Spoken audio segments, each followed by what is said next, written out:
කොහොමද ඔයා කැමතිම කෙනා WhatsApp ස්ටේටස් එකක් දැම්ම සැනින් ඔයාට නොටිෆිකේෂන් එකක් එනවනම් ඔය අපි බලමුද මේ settings එක කොහොමද හදාගන්නේ කියලා.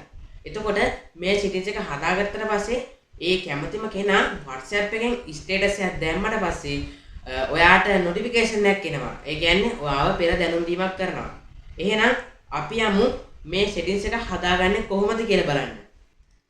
හරි යාළුවනේ ඔයාලා මෙන්න මේ විදිහට WhatsApp එකට ඕපන් වුණාට පස්සේ ඊට පස්සේ ඔයාට පල්ලෙහා පේනවා අප්ඩේට්ස් කියලා තැනක්. අන්න ඒක ක්ලික් කරන්න. හරි ඔයාට මේ විදිහට තැනක් ඊට පස්සේ පෙන්නයි. ඔයාට පේනවා උඩ තියෙනවා අප්ඩේට්ස් ඊට පොඩ්ඩක් පල්ලෙහා තියෙනවා ස්ටේටස් කියලා. මෙන්න මෙතනින් ඔයා කැමතිම කෙනාගේ ස්ටේටස් එක තෝරන්න. හරි ඔයාට පේනවා උඩම තියෙනවා තිත් තුනක්. අන්න ඒක ක්ලික් කරන්න. හරි මේ විදිහට ඔයාට ඔප්ෂන් කිහිපයක් පෙන්නයි. අන්න ඒකෙන් get notification කියන ඔප්ෂන් එක ක්ලික් කරන්න.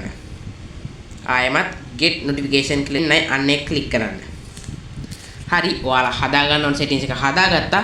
දැන් ඔයාට කලින් තිබ්බ විදිහටම මේ settings එක හදා ගන්න ඕන. ආයෙමත් කරන්න ඕන.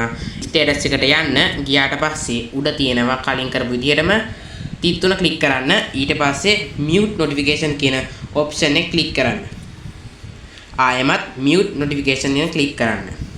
ඉතින් යාළුවනේ ඔයාලා මම කියපු විදිහට ඒ settings එක හදාගත්තා නම් අනිවාර්යයෙන්ම ඔයා ආසම කෙනා දාන ස්ටේටස් එක ඔයාට notification එකකින් කලින්ම දැනුම් දෙනවා.